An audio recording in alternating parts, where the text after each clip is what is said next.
उसके बाद ये जब आपने रनर देखा होगा सभी लोगों ने मेरे ख्याल से, ये नीचे की तरफ ब्लेड्स आते हैं तो वो बकेट की तरह हो जाते हैं। बकेट हम कहाँ यूज करते हैं इस टरबाइन में? पेल्टन में, ठीक है ना। पेल्टन जो प्योर बकेट यूज करते हैं, प्योर इंपल्स टरबाइन है, वहाँ पे केवल काइनेटिक एनर्जी यूज होती है, प्रेशर एनर्जी का कोई काम नहीं। तो जब यहाँ पे ये फोर्स आ गई क्योंकि इम्पल्स, जब वाटर बाहर जा रहा होता है, रेडियली एंटर करता है, एक्सियली बाहर जाता है, बाहर जाते समय उसे एक इम्पल्स देके जाता है, इम्पल्स शो करके जाता है। वो इम्पल्स की वजह से इसकी एफिशिएंसी बढ़ जाती है, तो इसमें जो टॉर्क है, मोमेंटम है, वो और ज्यादा मिल जाता है इसकी वजह से, ठीक है। तो ये ब्लेड डिजाइन है तरह से। तो क्वेश्चन इसमें, क्योंकि ये इम्पोर्टेंट पार्ट है, भी आगे डिस्कस करेंगे। और अच्छा, behind the name Francis turbine, थोड़ा सा मैंने इंटरेक्टिव बनाने के लिए हिस्ट्री नहीं ली था, ऐसे लिख दिया। तो इसमें क्या है कि एक भाई अमेरिकन साइंटिस्ट थे जो किसी प्राइवेट कंपनी में काम करते थे। तो उन्होंने बॉयटन टरबाइन के ऊपर एक मतलब स्टडी की, ठीक है। वो स्टडी उनकी जो है 1848 में जाके सक्सेसफुल हुई। उस समय उस टरबाइन की उन्होंने, जो बॉयटन टरबाइन था उसकी एफिशिएंसी 60 के आसपास होती थी। उन्होंने उसे बढ़ा के कहीं 88 मिलता है, कहीं 90% एफिशिएंसी मिलती है, उसको 90% एफिशिएंसी तक ले गए। फिर डिफरेंट स्टेजेस में अलग अलग साइंटिस्ट ने जो है इसके वो किए, इस पे रिसर्च किया, इसमें डेवलपमेंट लाया, और ये अभी जो है 94 to 96% एफिशिएंसी देती है ये मशीन।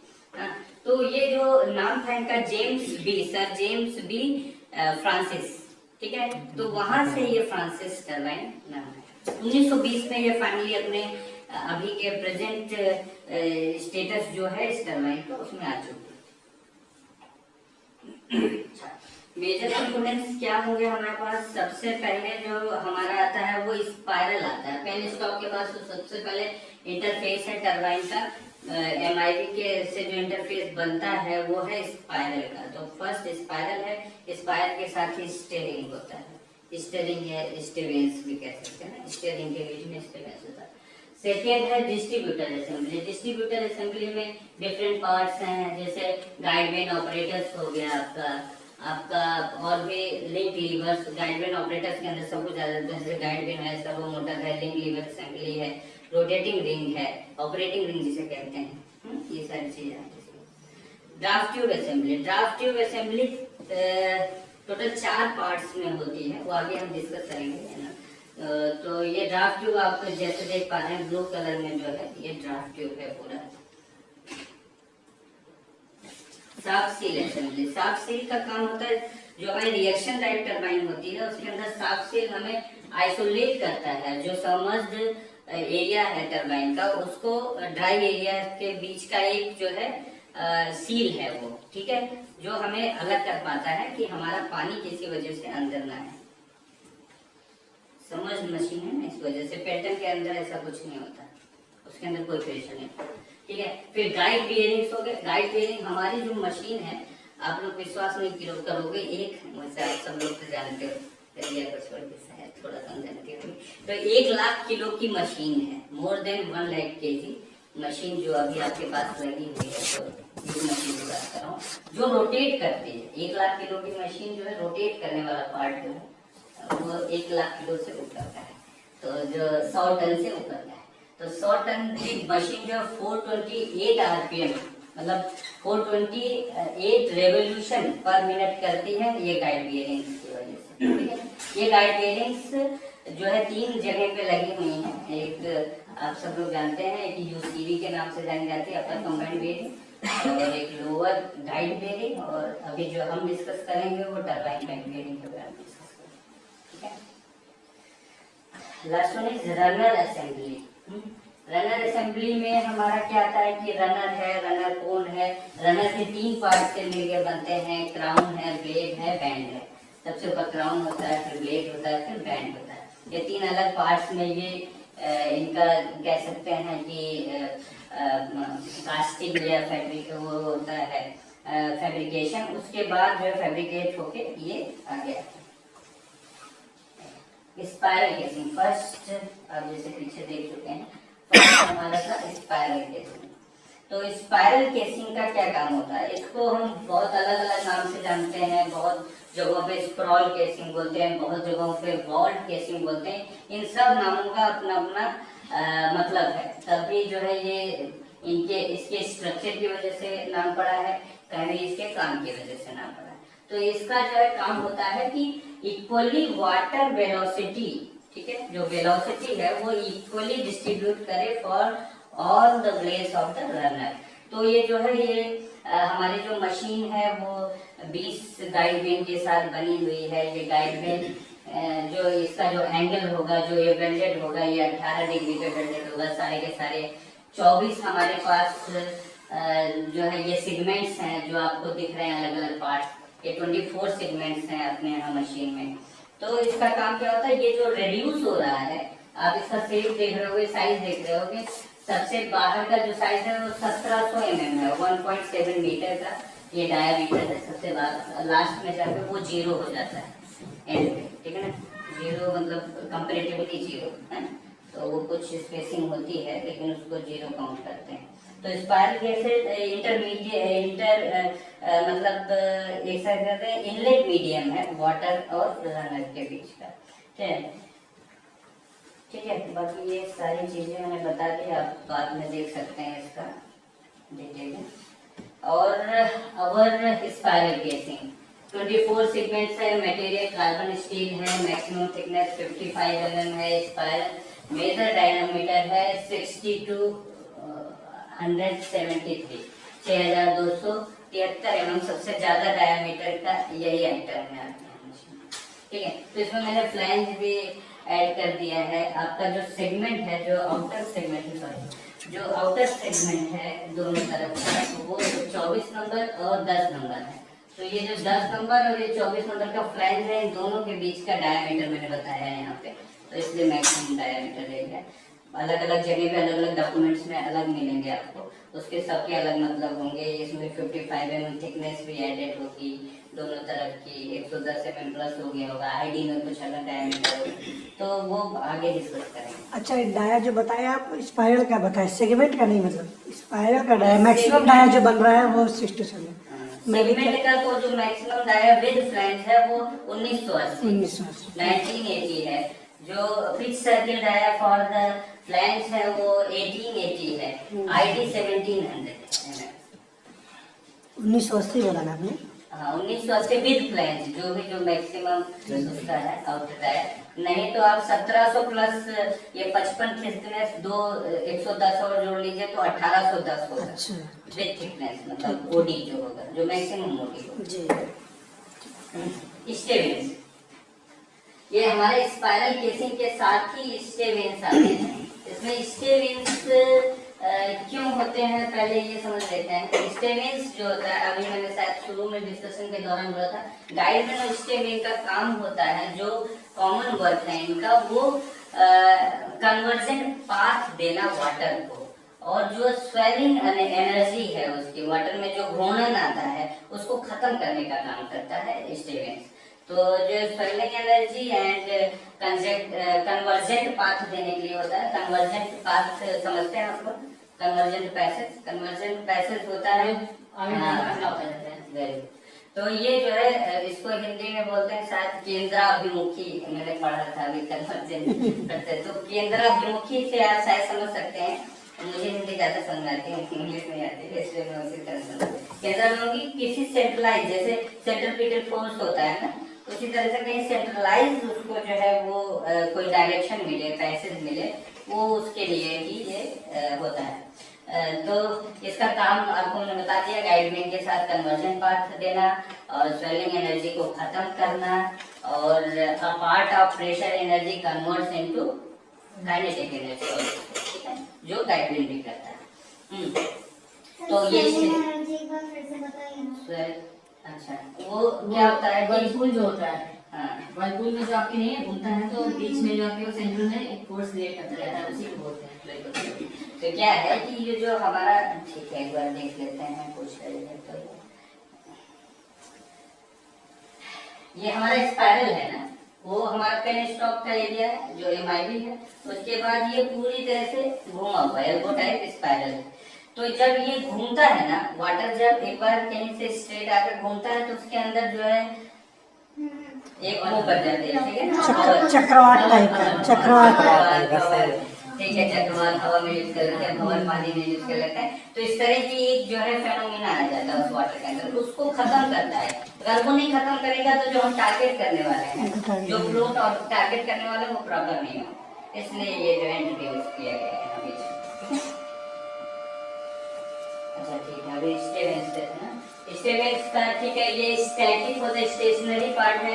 ये सर्टेन एंगल में सेट कर दिया जाता है डिजाइन के समय, फैब्रिकेशन के समय, और उसी एंगल पे हमेशा रहता है जो लगभग जो है full opening of the guide pen होती है।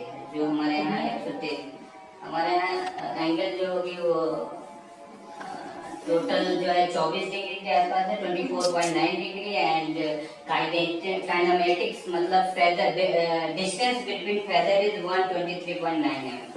सर एंगल एक 23.9 है, 23.9 नहीं, वो 123.9 है। वो स्ट्रोक है। वो जो है यस स्ट्रोक है। वो काइनेमेटिक्स मतलब फेदर के बीच का डिस्टेंस है। जब फुल ओपनिंग पे आ जाता है 24 डिग्री पे, जब खुल जाता है इस तरह से गाइड में, तो उसके बीच का मुझे गाइडिंग है वो मान लीजिए आप 1 नंबर गाइड पेन और 2 नंबर गाइड पेन के बीच का गैप ले रहे हो, तो एक के टेल और दूसरे के हेड के बीच में या लीड के बीच में जो गैप होता है दैट इज काइनेमेटिक्स। तो उसको बोलते हैं 123.9 mm, ठीक है। हाँ, तो इसमें डेप्थ मतलब कह सकते हैं जो रिंग का लोअर एंड अपर पार्ट होता है, जिसके बीच में हमारा जो है स्टेयरिंग होता है, उसकी ODID दी हुई है। नॉट सो इम्पोर्टेंट, ये तो वन टाइम है, लेकिन हम जान सकते हैं 3248 mm। और उसके बाद ID जो है 2640। स्टेवेंस हाइट जो है वो 347 mm है। गाइडलाइंस की हाइट क्या है, याद करो। ठीक है, मटेरियल कार्बन स्टील अगेन है। अभी कार्बन स्टील चलेगा ना, एसएस जब आएगा तो मैं बताऊंगा क्यों ऐसा यूज कर रहे हैं। डिस्ट्रीब्यूटर असेंबली बहुत इंपॉर्टेंट पार्ट है फ्रांसिस टरबाइन के लिए या टरबाइन रिएक्शन टरबाइन के लिए। सारे रिएक्शन टरबाइन में ये डिस्ट्रीब्यूटर यूज होता है, ठीक है। तो इसमें डिस्ट्रीब्यूटर असेंबली के अंदर हमारा गाइड वेन है, ऑपरेटिंग रिंग है, लिंक लीवर असेंबली है, सर्वो मोटर है। ये सब जो 4-5 हमने 4 जो आइटम दिए हैं, ये सारे गाइड वेन ऑपरेटर्स के नाम से जाने जाते हैं। अगर एक नाम बोला जाए तो इसको गाइड वेन ऑपरेटर्स बोलते हैं, ठीक है। कुछ इसमें क्वेश्चन डिस्ट्रीब्यूटर असेंबली में, ठीक है। फर्स्ट है गाइड वेन। गाइड वेन जैसा स्टे वेन के साथ मैंने बोला था, वो part of pressure converts into kinetic energy, reduce the swirling energy and give the convergent path also है, ठीक है। लेकिन ये स्टेशनरी नहीं होता है, इट्स चेंज देयर पोजीशन और एंगल, पोजीशन नहीं कहेंगे एंगल, है to create more power for the conversion है फॉर डिमांड, ठीक है। जो भी डिमांड है उसके अगेंस्ट जो है इसकी ओपनिंग होती है, वो चाहे कम कर लो चाहे ज्यादा कर लो, ठीक है। तो इसमें 2 पार्ट होते हैं इसके, उसमें मैं ज्यादा नहीं जाना चाह रहा था, लेकिन थोड़ा सा बता देता हूँ। इसके 2 पार्ट होते हैं, एक लीड होता है और दूसरा टेल होता है। लीड और टेल कहाँ से आया आप लोग समझ सकते हो। हवाई जहाज में हम लोग बैठे हैं, उसकी विंग्स होती हैं, ठीक है ना, ठीक है। तो इसको बोलते हैं एरोफॉइल स्ट्रक्चर। एरोफॉइल स्ट्रक्चर क्या कहता है कि जो लीड होता है, जो चौड़ा वाला हिस्सा होता है वो आगे की तरफ होता है, पतला वाला हिस्सा पीछे की तरफ होता है। आप लोग जहाज में अगर कभी खिड़की में उसके विंग्स के पीछे बैठे होंगे तो देखते होंगे जब वो फ्लाई करता है तो उसका जो पीछे का पतला वाला हिस्सा है वो थोड़ा बहुत ऊपर नीचे करता है for the take off and जो है लैंडिंग के लिए ना, और उसके बाद वो जाके एक पोजीशन पे हो जाता है। एग्जैक्टली वही काम ये भी करता है। ये जब अपने ये लीड है, लीड जो है हमारा वाटर की तरफ होगा, ये अंदर की तरफ होगा। जब ये टारगेट करता है तो एग्जैक्टली वही काम करता है जो हवाई जहाज हवा के साथ करता है, ये वही काम जो है पानी के साथ करता है। ये टारगेट करता है बकेट के फॉरवर्ड एरिया को, ठीक है ना। ठीक है, जो रनर होता है, रनर या पंप्स जो होते हैं ना, इनके जो इंपेलर बोलेंगे वहाँ पंप के लिए, यहाँ पे रनर बोलेंगे, टरबाइन बोलेंगे। इसमें जो 3 तरह की डिजाइन होती है, ठीक है, एक forward bucket type, backward bucket type and intermediate, ठीक है। तो इंटरमीडिएट जो है वो कभी कभी मुझे लगता है पंप हाउस वगैरह में भी यूज करते होंगे, एक्जैक्टली मुझे पता नहीं है, लेकिन पंप्स में जो होता है वो बैकवर्ड यूज करते हैं, इसमें फॉरवर्ड यूज करते हैं, ठीक है। और कुछ इसमें जानना है आपको गाइडलाइन में। मटेरियल इसका ASTM है और इसका वेट है 81 kg। काइनेमेटिक्स में बता चुका 123.9 mm है, जो दोनों के बीच का फुल ओपनिंग के बाद जो दोनों के बीच का गैप है 123.9 mm है। नंबर ऑफ बैकबेंस जो हम यूज कर रहे हैं वो 20 है हमारे पास, ठीक है। ये मटेरियल स्टेनलेस स्टील। ASTM समझते हो? ASTM क्या है सृष्टि? ASTM कभी पाला पड़ा? क्या है ये समझो?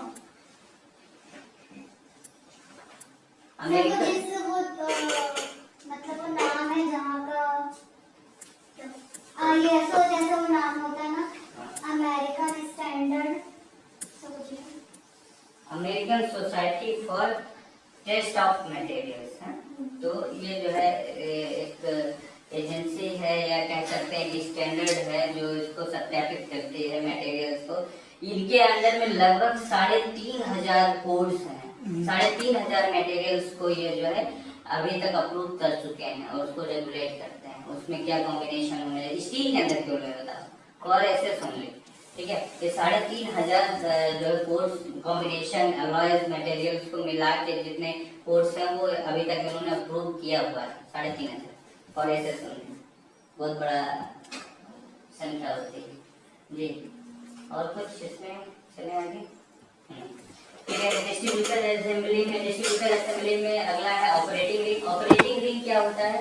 ऑपरेटिंग रिंग ये एक डिवाइस होता है जो सर्वो मोटर और गाइड रिंग के बीच का एक लिंक होता है, एक डिवाइस होता है या इक्विपमेंट होता है जो उसको सिंक्रोनाइज्ड वे में 20 के 20 गाइडवेन या सारी गाइडवेन्स को एक साथ मूवमेंट करवाता है, ठीक है। ठीक है, तो इसमें जो है आप देख सकते हो कि ये हमारा ऑपरेटिंग रिंग है या रेगुलेटिंग रिंग भी बोलते हैं। इस रेगुलेटिंग रिंग के साथ हमारा सर्वो मोटर जुड़ा होता है। Servo motor single acting, double acting होते हैं, 2 सर्वो मोटर भी होते हैं, सिंगल सर्वो मोटर भी होता है। इसके बहुत ढेर सारे क्लासिफिकेशन है, उसमें अभी नहीं जाएंगे, जब केवल गवर्निंग सिस्टम होगा तब उस पर बात करेंगे। तो ये जो है सर्वो मोटर इस रिंग के साथ जुड़ा होता है और ये रिंग लिंक और लीवर के साथ गाइड रिंग के साथ जुड़ा होता है। ये 5 नंबर देखेंगे आप, तो ये विकेट गेट्स 6 नंबर, सॉरी चलिए ये हाँ विकेट गेट्स 6 नंबर है। तो ये इस विकेट गेट के साथ ये जुड़ा हुआ है लिंक लीवर। ये इसकी स्ट्रीम है, शाफ्ट है, जो विकेट गेट की शाफ्ट होती है वो ऊपर तक आती है, जिसके अगेंस्ट जिसके साथ हम जो है इसको मूवमेंट करवा पाते हैं, ठीक है। और नेक्स्ट है लिंक लीवर। लिंक लीवर जैसा कि हमने डिस्कस किया, लिंक लीवर लिंक जो होता है ऑपरेटिंग रिंग और लीवर के बीच की कड़ी होती है, ठीक है। लीवर जो है वो शाफ्ट के या कह सकते हैं गवर्नर स्ट्रीम के गाइडवेन स्ट्रीम के या गाइडवेन शाफ्ट के ऊपर एक लगे हुए डिवाइस है। कुछ इस पे क्वेश्चन ऑपरेटिंग रिंग सॉरी इसमें डिस्ट्रीब्यूटर असेंबली में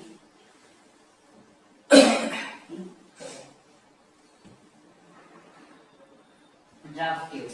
जी, ड्राफ्ट ट्यूब जैसा हम देख सकते हैं 4 पार्ट्स में बटा होता है। इसमें 2 पार्ट्स इम्बेडेड होते हैं और 2 एक्सपोज्ड होते हैं, एक्सपोज्ड टू एयर, एक्सपोज्ड होते हैं एनवायरनमेंट के साथ पावर हाउस में।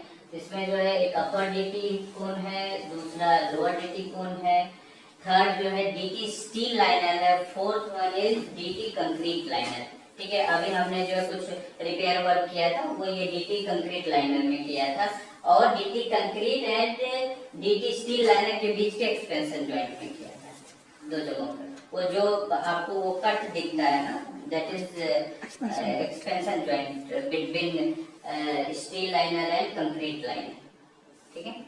तो इसमें क्या होता है, मटेरियल जो है अपर डीटी कोन का एसएस मटेरियल होता है, lower DT cone again carbon steel and DT steel liner is again carbon steel DT concrete made by concrete only. ये क्यों ऐसा क्यों स्टेनलेस स्टील मतलब अपर डीटी क्वालिटी में अलग अलग क्यों किया हमने? यस ये जी ये मैं एक बार डायग्राम में भी समझाता हूँ, लेकिन आपने क्वेश्चन किया तो मैं बताता हूँ। इसमें क्या अपर डीटी जो है कैविटेशन तो सुना होगा सब लोगों ने। जब प्रेशर टेम्परेचर ग्राफ देखा है, पढ़ा होगा हम सब लोगों ने इंजीनियरिंग में, उससे पहले भी। प्रेशर टेम्परेचर का जो है रिलेशन होता है बॉइलिंग पॉइंट से, ठीक है ना।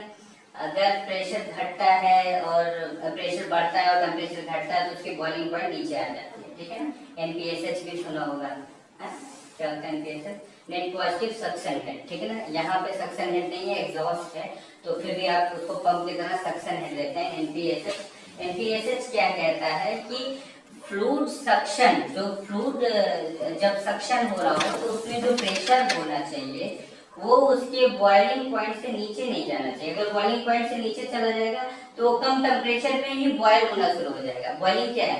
ढेर सारे वाटर बबल्स बनते हैं। ढेर सारे वाटर बबल्स बनने की वजह से वो एक साथ फटते हैं, कम से कम 1 लाख 2 लाख, मतलब हम काउंट नहीं कर सकते, मैं लाख में ऐसे बोल रहा हूँ, कुछ लाखों में वो बबल्स फटते हैं। जब उसकी छोटी छोटी एनर्जी एक साथ एक्यूमुलेट होकर फटती है तो वो एक बड़ा डैमेज करती है, जिसकी वजह से, और वो डैमेज कहाँ पे करेगी? जहाँ पे वैक्यूम होगा।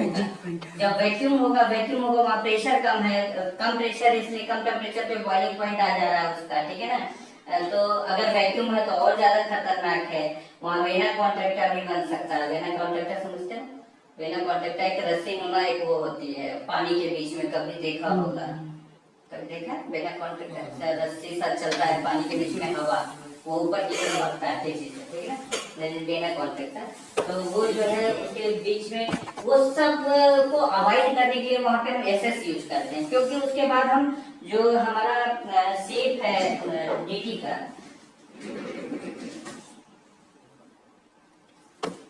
जो हमारे डीटी का शेप है यहाँ पे वो कुछ इस तरह से है।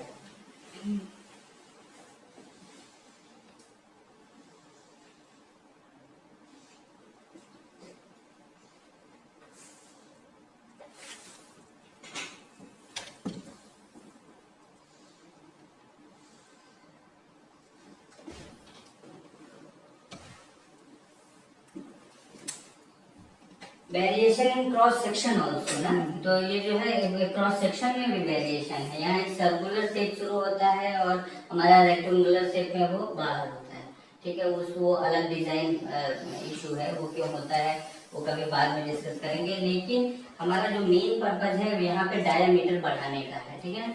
तो हम जो है प्रेशर एंड फ्लो का जो है चार्ट समझते हैं कि जब प्रेशर बढ़ता है तो फ्लो घटता है। बर्नौली थ्योरम भी कहती है जब प्रेशर घटता है तो फ्लो बढ़ता है, प्रेशर जो है बढ़ेगा तो फ्लो घटेगा। तो हम यहाँ पे क्या करते हैं, फ्लो को घटाते हैं। जब एरिया बढ़ाएंगे तो फ्लो कम होगा, जब एरिया बढ़ाएंगे तो फ्लो कम होगा, तो प्रेशर अपने आप बढ़ेगा। तो इस जगह पे आपका जो क्वेश्चन था सर, इस जगह पे अभी हम प्रेशर नहीं बढ़ा पाए हैं क्योंकि बिल्कुल सही नहीं खोल सकते हैं, वो हमें एरिया नहीं मिलेगा, या जो भी डिजाइन पॉसिबिलिटीज होती हैं वो नहीं मिलेगा। इसलिए हम यहाँ पे एसएस यूज कर रहे हैं, स्टेनलेस स्टील, तो उसको ज्यादा अच्छा मटेरियल मिले, कैविटेशन होने के चांसेस कम हो, और यहीं पे वैक्यूम होने का और लो प्रेशर होने के चांसेस ज्यादा है। क्योंकि यहाँ पे हमने जो है डायमीटर बढ़ाना शुरू कर दिया, यहाँ पे डायमीटर बढ़ाना शुरू है, यहाँ पे हम कहते हैं V2 होता है, वेलोसिटी 2, यहाँ V3 होता है, V1 रनर के ऊपर होता है, जो हम डिजाइन में इसके पढ़ते हैं, या इसका जो डेराइव मेथड है, जब उसमें भी फॉर्मूलाज में भी जाएंगे तो इस तरह से होता है। तो जो V2 वेलोसिटी होता है, V2 is always less than V3, ठीक है, sorry V3 is always less than V2, ठीक है। तो यहाँ पे क्या है, काइनेटिक एनर्जी यहाँ पे हमारी वेलोसिटी कम हो जा रही है और यहाँ पे वेलोसिटी ज्यादा है, इसलिए यहाँ पे जो प्रेशर मिलेगा P2 यहाँ होगा, P3 यहाँ होगा, P3 is greater than P2, यहाँ पे प्रेशर बढ़ जाएगा। अगर हमें जो है रनर के ठीक नीचे 0 बार प्रेशर मिल रहा है तो हम देखते हैं कि डीटी में आते आते जब वो लोअर डीटी में आता है तो 0.8 तक हो जाता है। ठीक है, इसका यही काम है। तो बहुत सिंपल सा मेथड है, इसके अंदर आप हेड वेड करके और वो सब चीजें भी देख सकते हैं।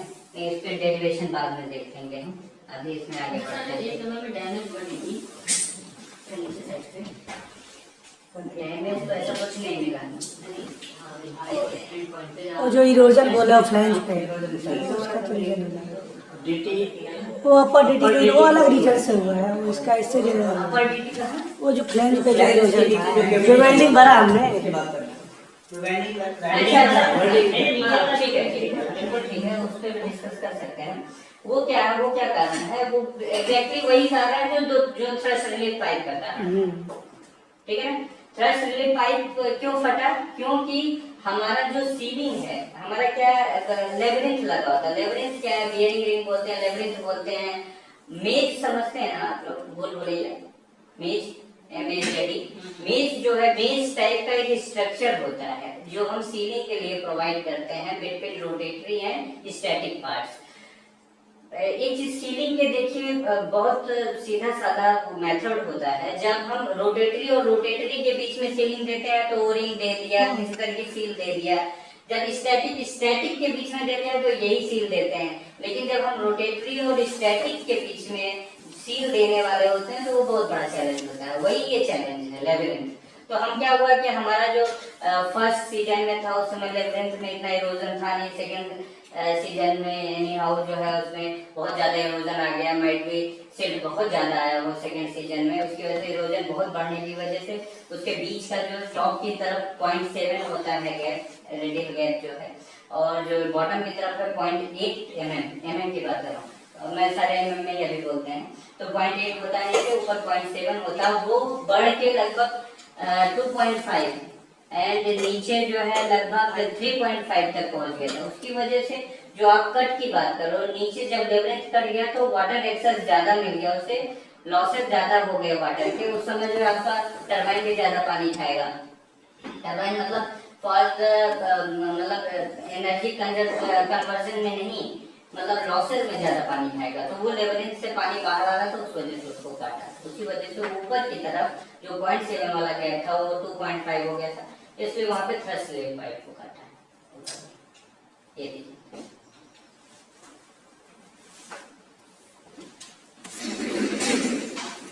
जी, ये ड्राफ्ट ट्यूब का तो हम लोग समझ गए कि क्यों होता है। कई तरह के ड्राफ्ट ट्यूब होता है।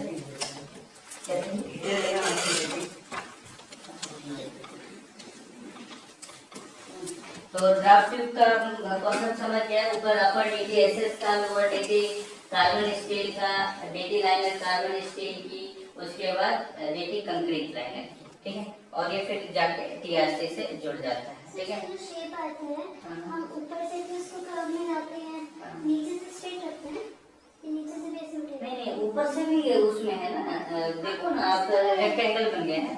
नहीं वो रेक्टेंगल तो हुआ, उसका डाया जब हम बना रहे हैं जब स्पेसिंग, तो ऊपर की तरफ से मेरा नीचे स्ट्रेट जा रहा है, क्योंकि जब मैं यहाँ नीचे गई तो आई फेल्ट लाइक कि नीचे वो स्ट्रेट है।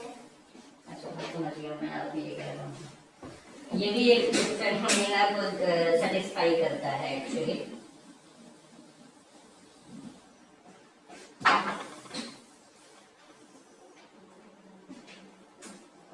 आप ये कह रहे हो ना, ऐसा आता है और ऐसे ऊपर आता है, यही ना? हाँ, दोनों तरफ से ऊपर रहेगा ना। हाँ,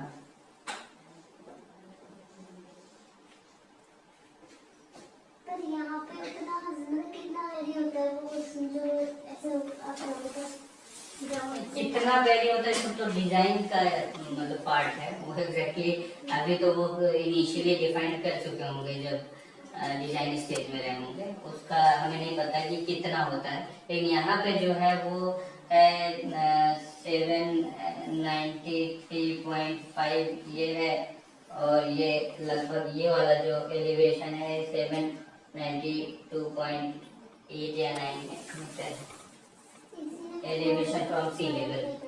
हाँ इसलिए वो बहुत ज़्यादा फर्क नहीं पड़ सकता। हाँ, इसलिए पता नहीं चलेगा, आपको देखने से पता चलेगा, एक गड्ढा सा दिखेगा। नहीं, चलते टाइम पे बोल रहा था कि वाटर लेवल वाला सही से था, तो मैंने हाँ, लेकिन थोड़ा तो ऊंचाई आपको लगी होगी, बहुत हल्का सा।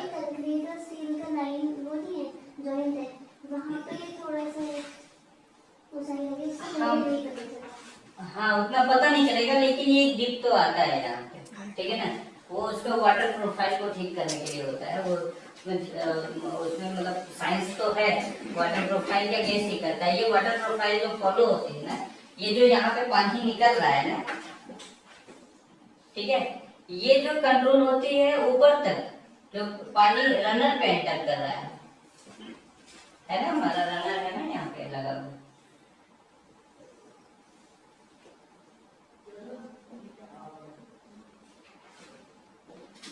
ये हमारे मतलब ये रनर पे जो वाटर प्रोफाइल आ रहा है, जो एक्सिलरी यहाँ पे एंटर करेगा, ये सेंटर लाइन मान लो, यहाँ पे जो सॉरी रेडियली एंटर करेगा ना, वो प्रोफाइल यहाँ से भी बिगड़ सकती है।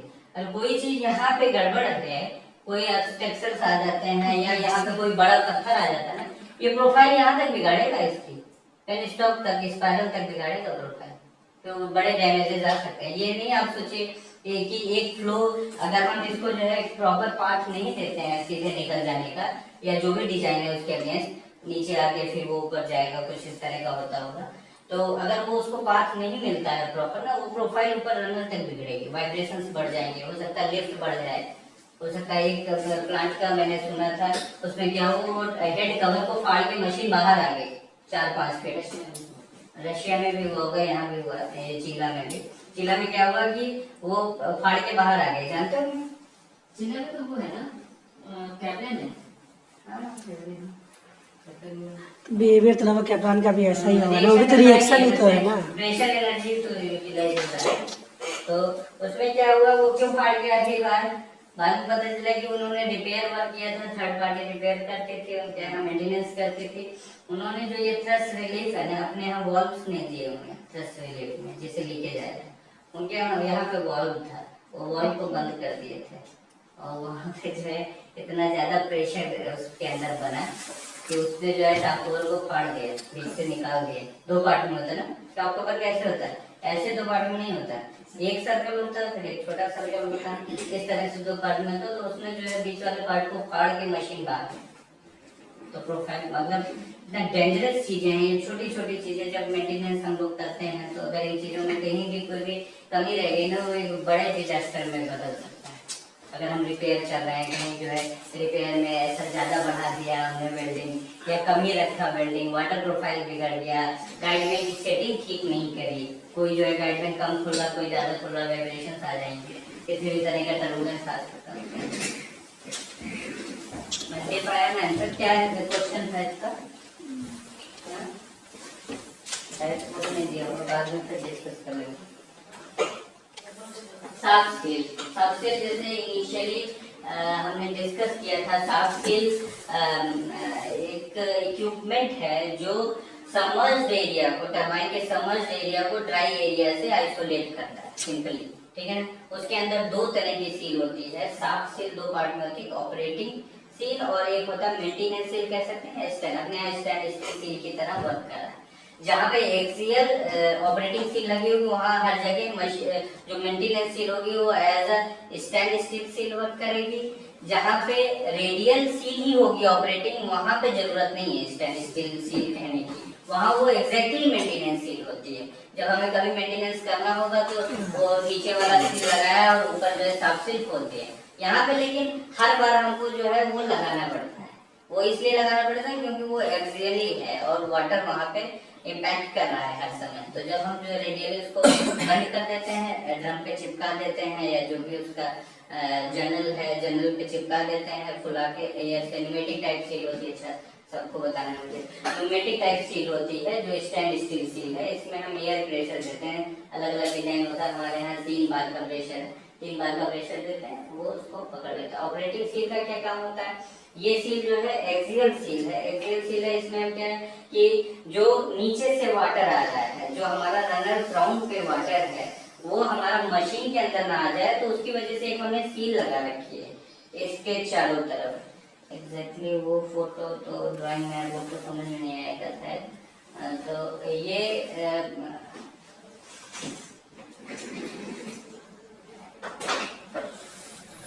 है हमारी वो सील है, ये वाली सील।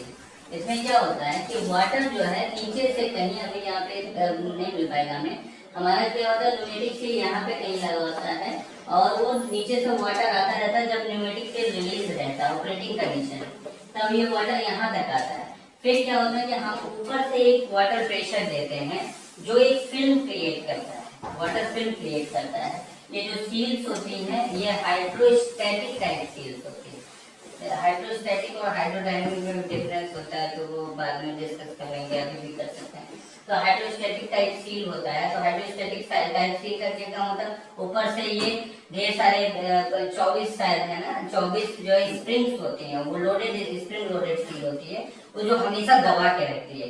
लेकिन उसके बीच से ही हम एक वाटर लाइन गुजारते हैं। ये वाटर लाइन देख रहे हैं, ये वाटर लाइन एक उसमें ग्रुप देके उसके बीच में देते हैं।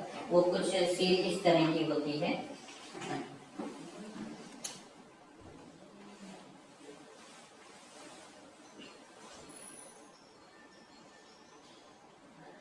ठीक है, यहाँ पे एक होल होता है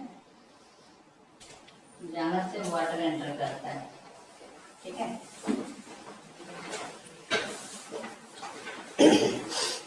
यहाँ से वाटर एंटर करता है जो सर्टन केजी 0.7 यहाँ पे डिजाइन है, लगभग हम 1.5 kg तक देते हैं। ठीक है ना, तो 0.7 क्यों, 0.7 अगेंस्ट है जो ग्राउंड प्रेशर है। फिर से लेवरेंस यहाँ एग्जिस्टेंस में आ गया। ठीक है ना, ये सारी चीजें जो है लेवरेंस पे टिकी हुई, जो हमारा पिछले साल जो आइटम डैमेज हुआ था वो सब जो है रिलेट करती हैं सारे डैमेजेस को। जो इतना बड़ा मास रिपेयर हमने किया है, डीटी में किया है, हमने लेवरेंस में किया, हमने थ्रस्ट लेग पाइप में किया, हमने सील्स में किया, वो सारा जो है किसी तरह का रिपेयर नहीं आता अगर ये हमारी लेवरेंस इतनी नहीं खींची हुई होती। वो हमारे कंट्रोल में नहीं है, घिसना हमारे कंट्रोल में नहीं, क्योंकि अगर जो है सेल्फ लोडिंग ज्यादा है तो वो ज्यादा घिसने ही घिसने है। ठीक है ना, तो हाँ ठीक है। नीचे से जो है ये यहाँ पे रनर टॉप होता है, क्राउन होता है यहाँ पे। ठीक है, यहाँ पे वाटर लेवरेंस से अंदर आता है और यहाँ पे इम्पैक्ट करता है, एक जो है यहाँ पे पैसेज बना के बनाता है। तो हम क्या होता है कि ये जो वाटर प्रेशर आ रहा है ना, लेवरेंस कटने की वजह से ये प्रेशर लगभग हमें जो अंदाजा है वो 4.5 से 5 kg तक पहुंच गया था। ये रनर क्राउन के ऊपर, मतलब हेड कवर और क्राउन के बीच में जो प्रेशर आ गया था वो जो होना चाहिए था 0.7 बार का, वो पहुंच गया था 3 से 4 जो है बार का। ठीक है, तो इस प्रेशर को और इस वाटर फ्लो को कंट्रोल करने के लिए ये हम हाइड्रोस्टैटिक टाइप सील जो है या साफ सील देते हैं और ऊपर से वाटर फ्लो बराबर रखते हैं, जिसकी वजह से ये जो वाटर ये ऊपर नहीं आता है। इसलिए इसको यहाँ पे प्रेशर बना के क्लियर बना देता है। इस वाटर को नीचे करके यहाँ पे वाटर होती है, क्या बोलेंगे उसको, वाटर पॉकेट होते हैं, वाटर क्या बोल सकते हैं, ड्रम होता है जिसके अंदर से वो ड्रेन होती रहती है नीचे, जो -4 पे हम देखते हैं। ठीक है, तो ये सील है इस तरह से। ठीक है, तो ये एक्सियली इस तरह से वर्क करते हैं। ये स्टैटिक होती है, इसके नीचे जो शाफ्ट लगा होता है उसको, उसके ऊपर एक स्लाइडिंग रिंग लगी होती है। वो स्लाइडिंग रिंग रोटेटरी होता है, जो बीच का ये प्रेशर है जहाँ पे कंट्रोल होता है सारा प्रेशर। ठीक है, दूसरा न्यूमेटिक सील इसके नीचे की तरफ होता है, ज्यादा डायमीटर में लगा होता है, इसकी डायमीटर कम होती है, उसकी डायमीटर ज्यादा होती है। वो न्यूमेटिक टाइप होता है और वो स्टैंड स्टिल कंडीशन में अप्लाई। और कुछ साफ सील, इसका अलग से सेशन होगा, बहुत बड़ा टॉपिक है ये, सब अपने आप में सारे बड़े टॉपिक हैं। अभी एक बार आपको तैयारी करवा दी जा रही है थोड़ा थोड़ा कि क्या होता है ट्रांसिस, फिर इसके ऊपर एक एक पे करेंगे, आप लोग भी ट्रेनिंग देंगे। गाइड भी लेंगे, गाइड लेंगे जैसे हमने पहले एक्सप्लेन कर दिया कि बहुत भारी भरकम मशीन है जो 428 बार जो है घूम जाती है 1 मिनट के अंदर। 60 सेकेंड, मतलब 100 टन की मशीन, मोर देन 100 टन की मशीन जो है 428 बार घूम जाती है। वो कैसे घूमती है अपने सरकमफ्रेंस में, अपने एक्सिस पे, इन गाइड बेयरिंग्स की वजह से। ये सिंपली एज वेल एज ये हाइड्रोडायनामिक टाइप गाइड बेयरिंग्स होती हैं। ठीक है, हाइड्रोडायनेमिक टाइप गाइड बेयरिंग क्यों कहते हैं, ये सेल्फ पंप्ड होती है ना, ये सेल्फ पंपिंग होती है कि कूलिंग के लिए, लेयरिंग के लिए बीच में जो होता है, तो इसलिए इसको हाइड्रोडायनेमिक टाइप बेयरिंग कहते हैं। तो ये हाइड्रोडायनेमिक टाइप बेयरिंग जो है सेल्फ कूल्ड इसलिए बोल रहे हैं क्योंकि कूलर तक ये तेल खुद ही पहुंचा रहा है अपनी इनर्शिया की वजह से, अपना सेंट्रीफ्यूगल फोर्स की वजह से, ठीक है ना, इसलिए ये हाइड्रोडायनेमिक हो गई। और पानी मिल जाएगा जहाँ देखेंगे इसे बोल सकते हैं,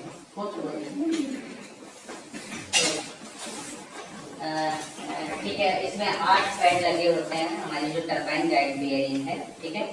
तो इसकी जो लीटर कैपेसिटी है वो 80 to 90 लीटर कैपेसिटी है, ठीक है।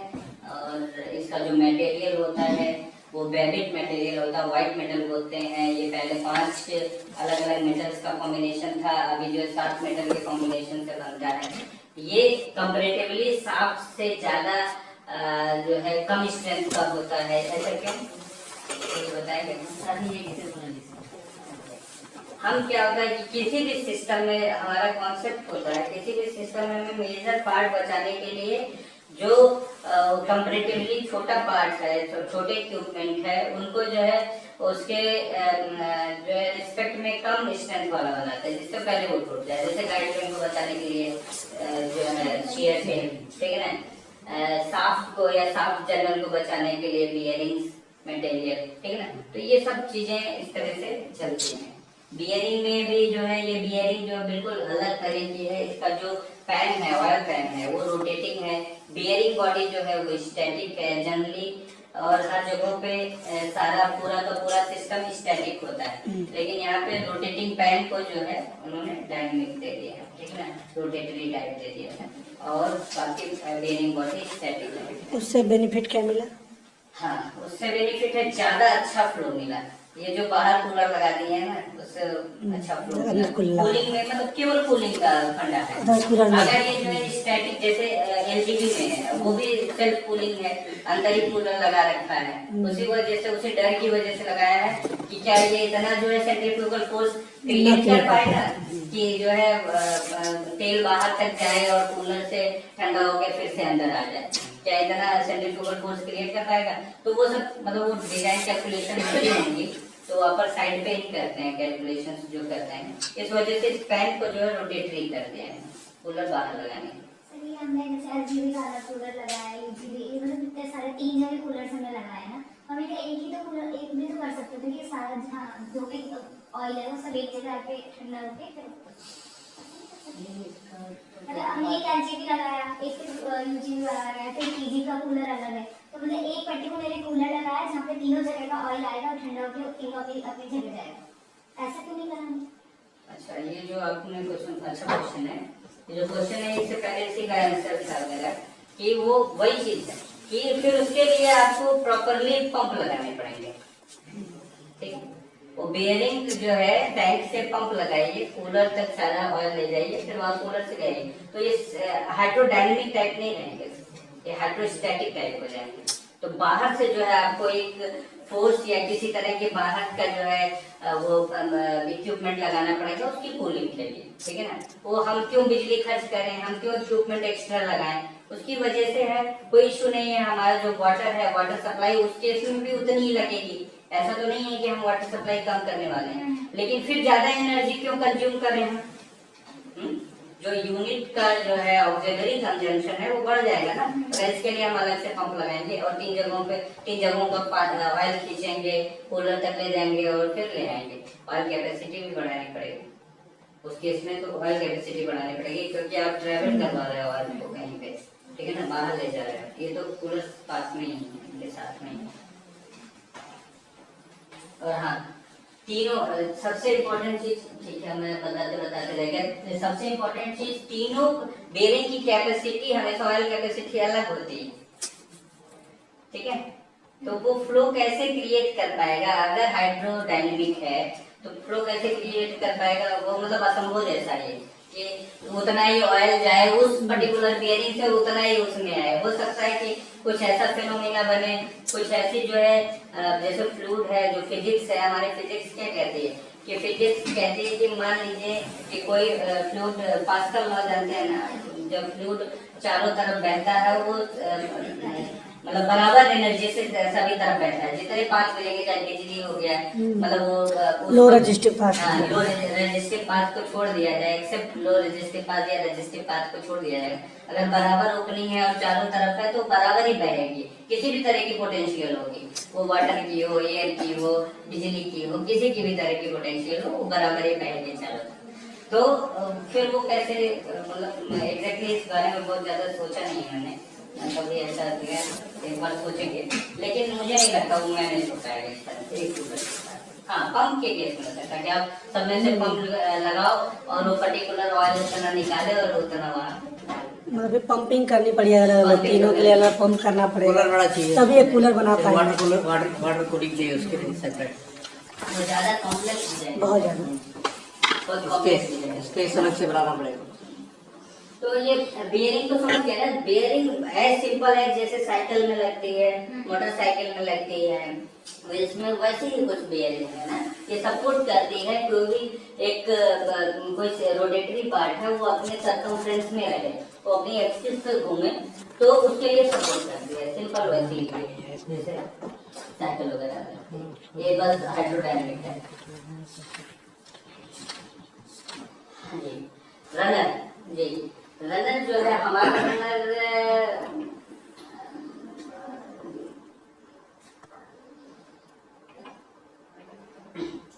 हाँ, रनर को हम कह सकते हैं प्राइम मूवर। हमारे केस में जब वो टरबाइन होता है तो रनर प्राइम मूवर होता है। प्राइम मूवर किसको कहते हैं? जो सबसे पहले घूमने वाला, ड्राइविंग है, ठीक है ना, जो ड्राइव करता है, डी की साइड जिसे बोलते हैं ना, तो ड्राइव प्राइम मूवर है हमारा रनर। हमारे रनर के ऊपर एक शाफ्ट लगी हुई, वो शाफ्ट जो है जनरेटर रोटर शाफ्ट से जुड़ी हुई है, ठीक है ना, जो उसको वहां तक ड्राइव करवाती है। हमारा जो है एनर्जी कंजर्वेशन लॉ जानते हैं हम लोग? अच्छा, अभी पहले शायद हो गया डिस्कस।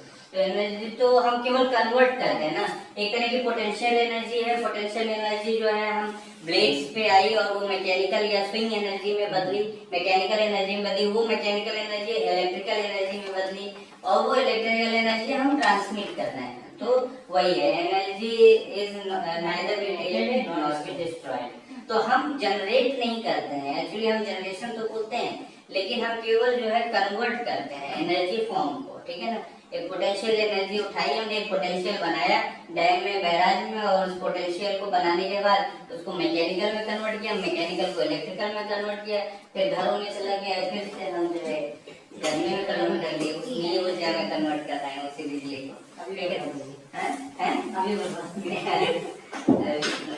हम केवल कन्वर्ट करते हैं। तो रनर का क्या काम है? रनर के ऊपर काफी डिस्कशन हम लोग पहले भी कर चुके हैं, तो जो हमारा रनर है उसके ऊपर डिस्कशन कर लेते हैं। हमारा जो रनर है उसके अंदर 13 ब्लेड्स हैं।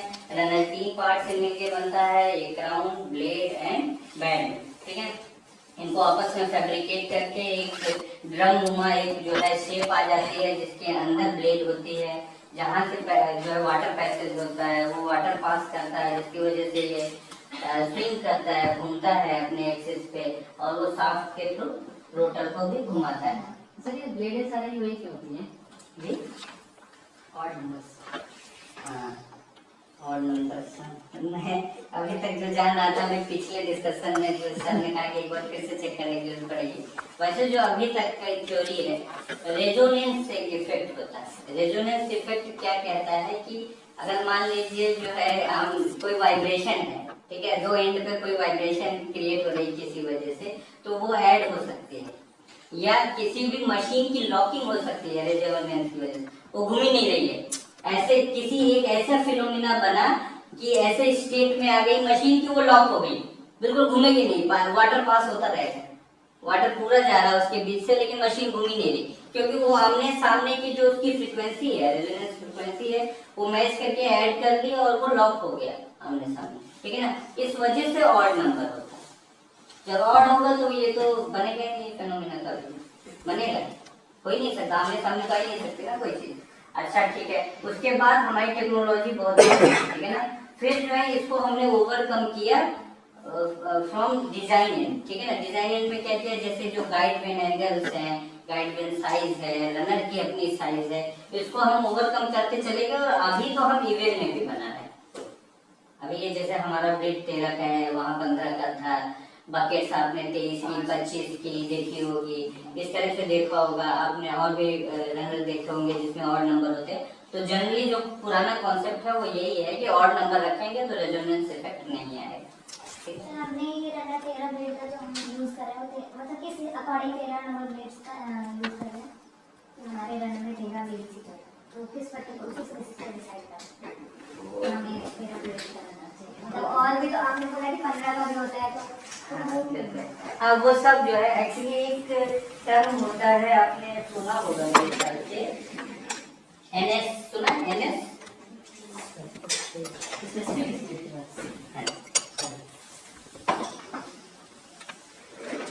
एनएस जो है सबसे पहले आप शायद इसको जो नहीं जानता होगा पहली बार सुना होगा मेरी तरह से, मैंने कभी पहली बार सुना था तो मैं भी मजाक समझता था कि हम पहले स्पीड डिसाइड कर लेते हैं फिर मशीन डिजाइन करते हैं, वो यही है, ठीक है ना। तो एनएस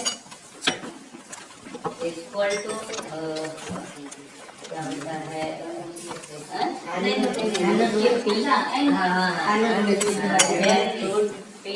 डिवाइडेड बाय ठीक है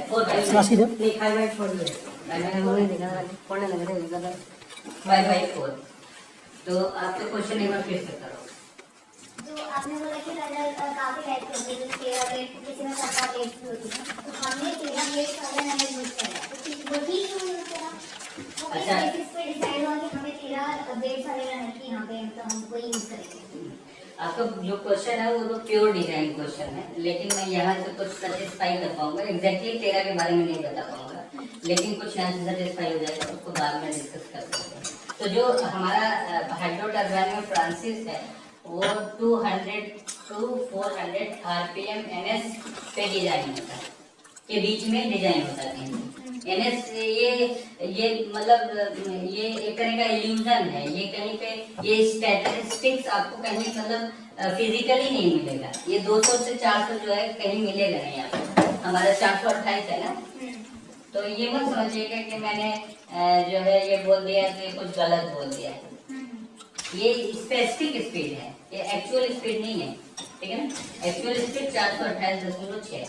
तो स्पेसिफिक स्पीड उठाते हैं, स्पेसिफिक स्पीड पहले हम डिसाइड करते हैं किसी भी आइटम मतलब किसी भी हाइड्रो पावर प्लांट के हेड को देखते हुए और उसके डिस्चार्ज को देखते हुए। ये बहुत मोटे मोटे पैरामीटर्स हैं। इवन जो डेंसिटी होती है, जैसे मैंने यहाँ पे अभी 1000 बोल दिया था, ऐसा नहीं है कतई, जरूरी नहीं है कि यहाँ की डेंसिटी वाटर डेंसिटी 1000 वो हो सकता है 999.7 को 998 या 97 समथिंग।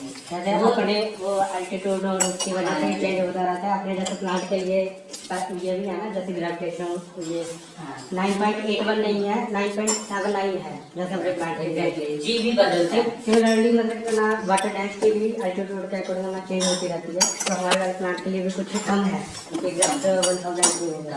ये नॉर्थ में कम ही मिलेगी, इस पोल की तरफ कम ही मिलेगी शायद, और दूसरी पोल की तरफ ज्यादा मिलेगी, कुछ ऐसा है। मतलब मैंने एक बार पढ़ा था लेकिन मुझे एग्जैक्टली याद नहीं।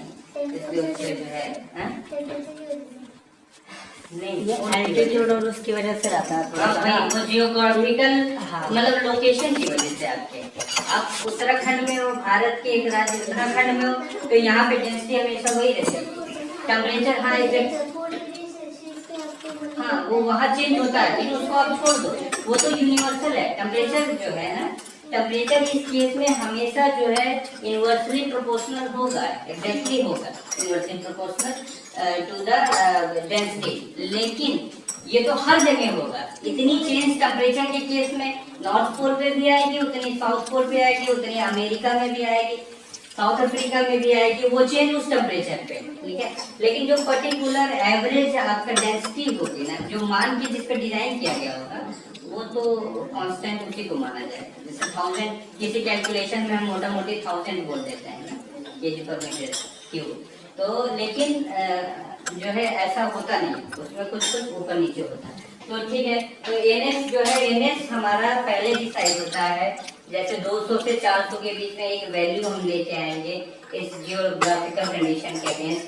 यहाँ पे जितना हेड मिल रहा है हमें, जो भी हमारा डीपीआर स्टेज के बाद जो भी हमें पैरामीटर्स मिलेंगे कि हमें इतना डिस्चार्ज मिलने वाला है, इस डिस्चार्ज का, उसके बाद हम उसका डायामीटर डिसाइड करते हैं मशीन का। उसके बाद रनर डायामीटर डिसाइड होता, उस रनर डायामीटर के बाद रनर हाइट होता, उसके अगेंस्ट ब्लेड होता है। एग्जैक्ट आंसर मैं नहीं कह रहा हूँ, उसको और अच्छे से मैं बता दूँ, एक बार और देख के। हाँ, जब हम यूनिट में चला रहे थे, तब हम जैसे शुरू में चला के देख रहे थे वो मशीन, तो हम जब उसको गाइडलाइंस को पूरा ऑन कर रहे थे, पूरा ओपन, तो वो स्पीड हमारे स्पीड 428.6 आरपीएम है, लेकिन वो स्पीड 432 तक भी जा रही थी। तो उससे कोई फर्क नहीं पड़ेगा? वो तो जो स्पीड कंट्रोल मोड होता है, सिंक्रोनाइज होने के पहले मशीन हम 432 तक भी नॉर्मली चला सकते हैं, मतलब कोई वो नहीं है। नहीं समझा। हाँ, तो फिर इनको ना वो रनर पे स्पीड का बता मैं भी बताऊंगा, आगे है अभी वो नेक्स्ट वाली स्लाइड में। तो रनवे स्पीड, हाँ, एक्चुअली जो आपको अबाउट टू डबल होता है, 180, 185%, 190% होता है, और जो डबल के आसपास ही होता है सबका। क्वेश्चन फिर से करो, मैं नहीं समझ पाया।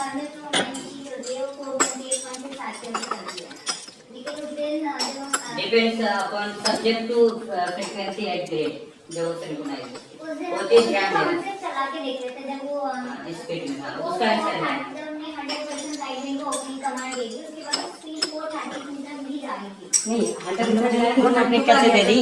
तब तो 10-12% तो बोला वो ड्राई स्ट्रोकिंग की बात कर रहे हैं, बैटर सॉरी स्ट्रोकिंग। 12% हाँ, वही 10-12% हमारी जो स्पीड नॉर्मल थी वो तो 428 है ना। अब जैसे सब मशीन के बराबर वो थोड़ी ना एक्यूरेट है। चलिए मजाक वाला हिस्सा हो गया।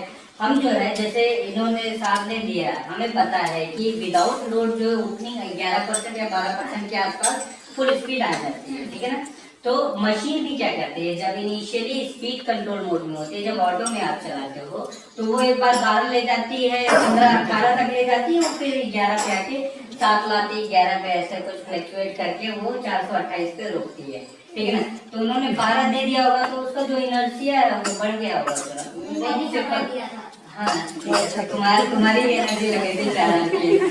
फिर वहाँ पे तुम्हारा वो जैसे वो कंट्रोल सिस्टम एक्टिव हो जाता है ना, क्लोज लूप सिस्टम, फिर रेफरेंस स्पीड होगी, फिर हम लोग उसके अकॉर्डिंग हमारा गाइडेंस को एडजस्ट करते फिर उस पर रेफरेंस चले जाएगा।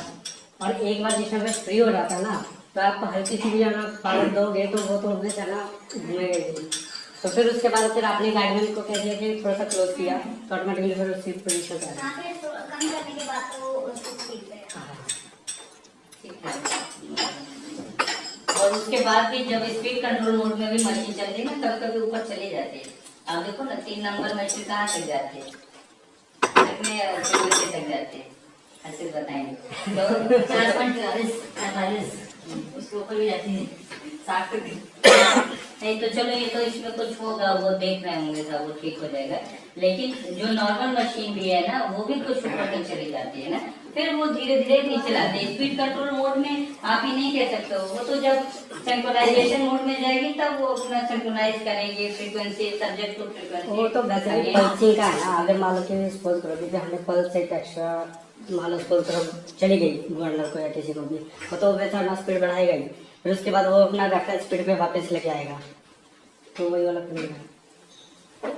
जी, तो हमारा ये टेक्निकल डाटा है हमारे टरबाइन के लिए, टरबाइन कम रनर के लिए, ठीक है।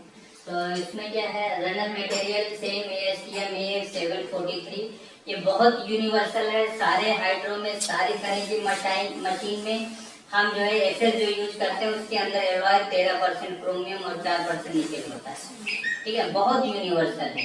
इसमें थोड़ा बहुत ऊपर नीचे कुछ मॉलिब्डेनियम में और क्रोमियम उसमें दूसरे आइटम्स में कर दें तो कर दें, नहीं तो ये जो मेन एलॉय है 13% जो है क्रोमियम, 4% निकेल, तो यूनिवर्सल है किसी भी हेड के लिए, किसी भी प्रेशर के लिए, और किसी भी तरह के जो है टरबाइन के लिए, उसका कुछ भी प्रेशर हो, हेड हो, उससे नहीं मतलब, ठीक है ना।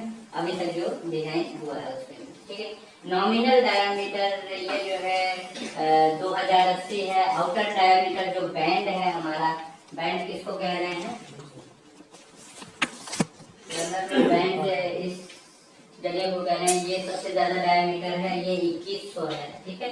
उसके बाद आउटर डायमीटर क्राउन, ये क्राउन एरिया है, ठीक है। क्राउन ब्लेड बैंड, ये 3 पार्ट में अलग अलग बनती है और एक साथ जोड़ दी जाती है। ये क्राउन एरिया है, ये है 2055 mm, number of blades 30, weight with labyrinth, with both labyrinth 5.3 ton, without labyrinth 4.9 ton, दोनों लेवरेंथ हटा दिया जाएगा तो 4.9 टन है। रेटेड हेड 186 पहले डिस्कस कर चुके हैं हम, और रेटेड स्पीड क्या है 28.57 आरपीएम। स्पीड कैसे आता है, फॉर्मूला क्या है,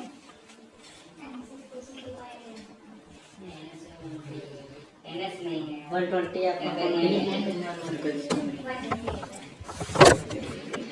तो वहां से ये आ जाएगा। पी क्या है, पोल है, नंबर ऑफ पोल्स है, वहाँ रखेंगे। फ्रीक्वेंसी हमारे इंडिया में 50 है, अमेरिका में 60 है, चाइना में 60 है, चाइना में 85 है, चाइना में 50 है, अमेरिका में 60 है। तो जो हमारी एफ है वो 50 है, 120 के साथ एफ रखेंगे, नीचे पोल से डिवाइड कर देंगे तो ये स्पीड आ जाएगी 428, ठीक है।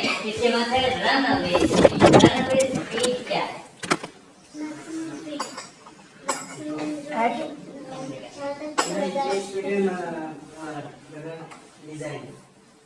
इतना मैक्सिमम झेल सकता है नहीं वो नहीं कहेंगे।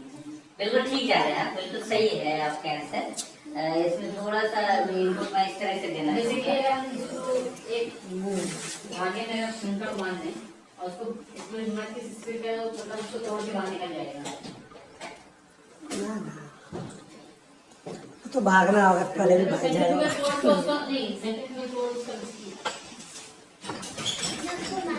जैसे अभी मोनिका बोल रही थी ना कि 430 आरपीएम चला गया, क्यों गया, हमने गाइडलाइन ज्यादा खोल दिया था, रनवे स्पीड कब जाएगा वो सोचना है। एक वो इसकी परिभाषा मैं बताता हूँ आपको। गाइडलाइन बंद नहीं हुआ, इसको बोलते हैं full flow without load is runway speed, correct. Run away speed पे कब जाएगा, जब पूरी तरह से गाइडलाइन खुल जाएगी, ओपन हो जाएगी और कोई लोड नहीं होगा दूसरे में, जनरेटर पे कोई लोड नहीं होगा, वो सिंक्रोनाइज नहीं होगा, वो एक्साइटेड नहीं होगा, ठीक है। उस केस में जो स्पीड जाएगी वो ये डिजाइन है 806 आरपीएम। ये डिजाइन कैसे निकालता है, ये सब सिमुलेशन है, ये मतलब कभी देखा नहीं जाता है कि 806 पे ले जाके कैसे देखा टेस्ट पार्ट में है। वो बोल रहे थे 100% बोल दिया है। वो 100% उसका कहने का मतलब था स्पीड के अगेंस्ट, वो ओपनिंग के अगेंस्ट नहीं था। तो चलो ठीक है, हाँ तब यहाँ चला जाएगा वही आंसर हो गया कि अगर 100% ओपन कर दिया तो मोनिका को क्वेश्चन तो वो उस पे बोल जाएगा, तो तुम्हारा अगर आप 100% स्पीड पे ले जाते हो मेंटेनेंस मोड में, गवर्नर मेंटेनेंस मोड में, अगर 100% ओपनिंग पे ले जाते हो तो ये स्पीड मिलेगी हमें फिर 806 मिलेगी। पता नहीं क्या होगा, अलग बात है। उसका तो एक मोटा मोटी जो है अगर नॉर्मल मशीन चलाए तो 806 पे आराम से नहीं, उसका एक डिजाइन पैरामीटर होता है, उसमें क्या होता है, जो हमारा सिविल स्ट्रक्चर फॉर्म किया जाता है, कंक्रीट बनाई गई है, और जो हमारा जैसे गाइड पेन कहाँ से जुड़ा होता है, ब्रैकेट से जुड़ा होता है ना। कोई भी किसी भी तरह का पोटेंशियल जो होता है ना, वो कहाँ ग्राउंड होता है, अर्थ में। किसी भी तरह का पोटेंशियल होगा, इलेक्ट्रिकल, मैकेनिकल, फ्लूइड, कोई भी पोटेंशियल कहीं से भी आ रहा है, धरती समा सकती है। तो हमने क्या किया है, मशीन को ग्राउंड किया है, उसके वाइब्रेशन को, उसके लोड को। हमारी बियरिंग्स क्या करते हैं, बियरिंग दो तरह की होती है, एक एक्सियल होती है, एक जो है रेडियल होती है ना। तो ये दो तरह के फोर्स को जो है वो करती है, एब्जॉर्ब करती है, ठीक है ना। एक्सियल फोर्स को जो है, जो एक्सियल लोड आ रहा है उसको एब्जॉर्ब करता है क्या, ब्रश पैड, और जो रेडियल लोड आ रहा है उसको एब्जॉर्ब करता है गाइड। तो जो रेडियल लोड है वो आर्म्स जो ऊपर लगी है ना, आप देख रहे हो, उसी तरह टरबाइन में भी लगे हैं, रिंग्स लगे हुए हैं उनके बॉडी के साथ नीचे जमीन पे। तो ये सब चीजें जो है ग्राउंड हो रही हैं, ठीक है ना। तो ठीक है, ये सारी चीजें डिजाइन करके कहा जाता है हर जगह, ये भी यूनिवर्सल है लगभग, मैंने जितनी जगह सुना, हो सकता है अलग भी होता हो, कि 30 मिनट तक आप इस स्पीड पे मशीन को चला सकते हो। ऐसा डिजाइन है, ऐसा कभी जो है किया नहीं है, एक केवल ऐसा कभी किया गया नहीं, ये हमारा मानना है, केवल कैलकुलेशन है। केवल कैलकुलेशन। ये टेस्ट अगर वो कैलकुलेशन ठीक नहीं रहा तो निकल के चला अब जाएगा। जैसे एग्जाम्पल के तौर पे ट्रांसफार्मर जला हुआ है, मैं वोल्टेज दे रहा हूँ, उसका भी टेस्ट करने के लिए जरा पता चल जाए, उसी तरह भी है, हम तो ऑर्डर पहुँचा है। केवल कैलकुलेशन होता है, ये केवल सिमुलेटिव टेस्ट है। नहीं, लेकिन हर जगह वो हमने वो जो 50% या 60% ऑक्सीड वाला टेस्टिंग किया था, वहीं तक जाते हैं। वहीं तक ही करते हैं, वहाँ तक जाने की हमें जरूरत नहीं ये पड़ती। सुना है, फटीक सुना है। जैसे ओवर स्पीड टेस्टिंग होती है ना, तो ओवर स्पीड टेस्टिंग में भी जैसे इलेक्ट्रिकल ओवर स्पीड टेस्टिंग हो गया और एक मैकेनिकल ओवर स्पीड टेस्टिंग होता है ना, तो जो मैकेनिकल ओवर स्पीड टेस्टिंग होता है वो ज़्यादा होती है as compare to the electrical speed है, तो हम वहीं तक ही टेस्ट करते हैं नॉर्मली, जो मैंने बिना कमीशनिंग के दौरान जैसे करते हैं। कहाँ अब और ज़्यादा ये है कि स्ट्रेसेस बहुत ज़्यादा डेवलप हो जाते हैं, अगर हम हाई स्पीड पे जाएंगे तो हम अपना पहले ही अपना सिस्टम को वहाँ पे चेक करेंगे क्या, कि बिना 90 स्पीड तक ले जाने के लिए फिर की भी हमारे स्ट्रेसेस कितने डेवलप हो रहे हैं देखने के लिए, हमारा उसका यूनिट ही क्या है बेसिकली हमें ना। 140% है। 160 नहीं है, कंफ्यूज हो रहा हूँ। 60 वाला तो फिर वो एक और जो इलेक्ट्रिकल है। मैं हाइड्रोलिक की बात कर रहा हूँ, हाइड्रोलिक ओवर मैकेनिकल वो जो हाइड्रोलिक 50 या 60 160 ही मुझे भी याद आ रहा है। मुझे 140 मतलब एग्जैक्टली नहीं, 140 से 150 के बीच में कुछ है। 50 तो मेरे को याद है कि 50 शायद हो अच्छा, ये वो एक दो जो है, हाँ, एक है। वहाँ सुनो यार, वहाँ सुनो। ठीक है, अभी क्या था कि अभी दो इस क्वेश्चन के दौरान एक दो चीजें आई कि जो OEM है उसने क्या डिजाइन किया है 806 पे चलने के लिए, और इसका आंसर हाँ भी है ना भी है। चलने के लिए क्या होता है, फटीग क्या होता है, ये बताने वाली थी। फटीग क्या होता है? सर अगर पर कोई मटेरियल को कुछ टाइम के लिए अगर उसको उसी पोजीशन में रहना है तो इसमें जो एलांगेशन होता है वो बिल्कुल ठीक है, किसी रोड पे रहने हाँ। ये कर लो, चल ठीक है, मैं दूसरी तरीके से समझाता हूँ सबके लिए। हम मॉर्निंग में जो है दौड़ लगाते हैं, दौड़ते हैं, हैं? कोई नहीं, अभी बहुत लेट हो जाएगा। तो मॉर्निंग में हम दौड़ लगाते हैं ना हम सब लोग, तो जो पहले मिनट में जो दौड़ या स्ट्रेंथ होती है हमारे पैरों में, मसल्स में, हमारे बॉडी एनर्जी में, वो कुछ और होती है। और अगर हम 1 किलोमीटर दौड़ चुके हैं, 2 किलोमीटर दौड़ चुके हैं, तब कुछ और होती है। ये फटीग है, ये फटीग है, समझे? कैसे बताना पड़ता है? जब कांस्टेंट हो जाता है उसका मतलब उस रोड पे ही टाइम के साथ जब कांस्टेंटली उसका क्रीप शुरू होता है तो क्रीप डेवलप होता है, स्टार्टिंग क्रीप बहुत ज़्यादा होता है, फिर जो क्रीप में वेरिएशन आता है वो लगातार है, बट वो थोड़ा मतलब उसका जो रेट ऑफ इंक्रीजिंग है वो कम होती है। मतलब एक ग्राफ की तरह देखें तो हमें पहले तेज चला फिर स्टेज नहीं होगी कि उसी मोमेंट मतलब उसी स्टेज पहले ज़्यादा फिर लास्ट में कम होगा, मतलब वो चेंजिंग वो आएगा, स्टार्टिंग में ज़्यादा वाला उसका जो ठीक है, चेंज होगा लास्ट में कम हो जाएगा। इसको इस तरह से कह सकते हैं, मतलब हमें अभी तो हमें स्पीड कम नहीं करनी है, 806 पे तो घूम ही रही है वो। अभी मैं कह रहा हूँ उसी जो है स्ट्रेंथ से मैं दौड़ रहा हूँ, लेकिन कभी ना कभी तो कोलैप्स हो जाऊंगा ना। अगर दौड़ने का उदाहरण लूँ, मैं उसी स्ट्रेंथ से, उसी स्पीड में, उसी स्टेमिना, कभी तो लूज होगा ना, वो टाइम कांस्टेंट है, उसकी एक एजिंग है। उस एजिंग में जाके वो चीज डिजाइन जो की गई है वो की गई है 30 मिनट। वो सिविल की तरफ से भी वही रखी जाती है, OEM भी वही रखता है कि हमारी मशीन स्ट्रक्चर जो है, वो जो ब्रैकेट्स हैं या बियरिंग जो लोड लेगी, वो आधे घंटे तक विदाउट जो है कूलिंग वाटर था। इसमें एक और फैक्टर OEM देता है, विदाउट कूलिंग वाटर जो है वो आधे घंटे तक इस लोड पे जो है ले लेगी, ठीक है ना। तो कुछ ऐसा होता है, तो ये इसका ये कतई मतलब नहीं है कि 806 जैसा अभी किसी का आया था कि इसका मतलब तो वो डिजाइन है 806 पे, नहीं, वो डिजाइन नहीं है सोचे पे।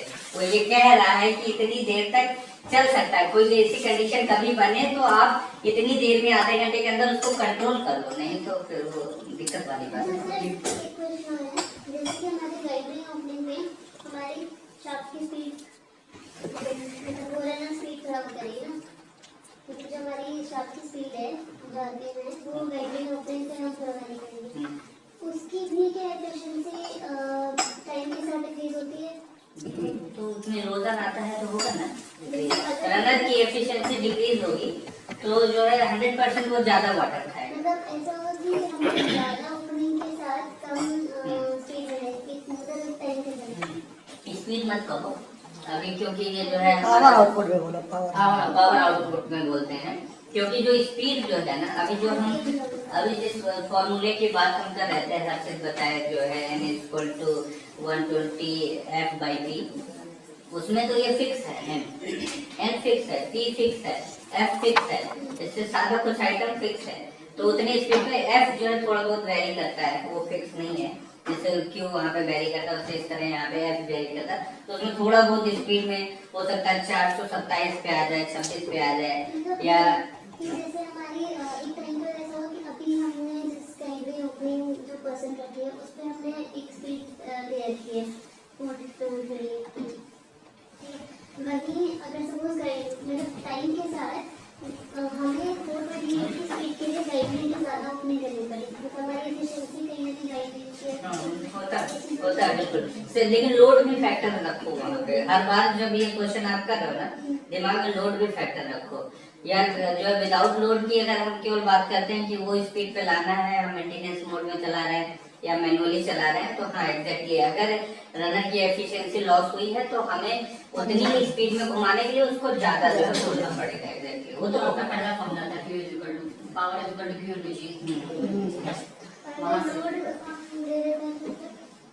हाँ लोड तो फैक्टर है ना, जब 33 मेगावाट दे दिया, आज हमने रनर लगाया है, ठीक है ना, एक साल बाद वही 33 मेगावाट 428 स्पीड को भी कंफ्यूज मत होना, तो अब छोड़ दो उसे, वो 428 पे ही घूमेगी किसी भी केस में, ठीक है ना।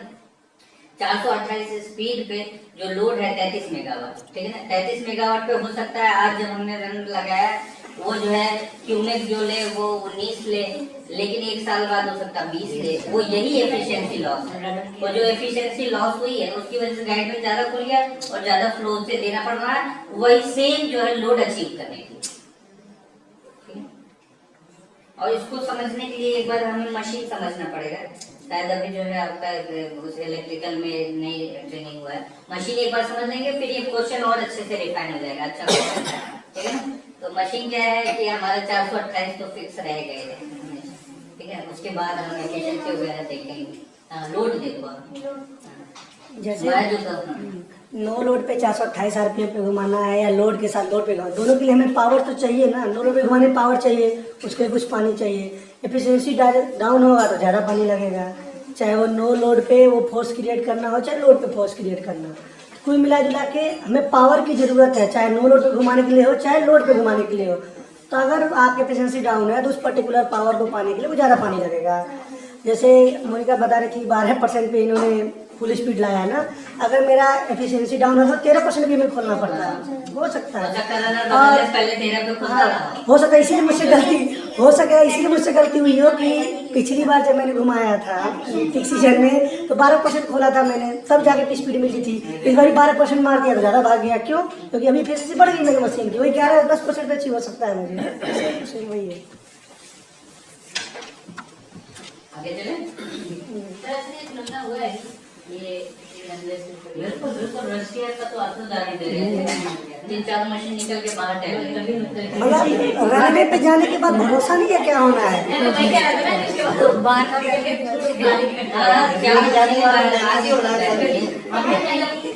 हम लोग के प्लान है ना, हम लोग के प्लान हुए थे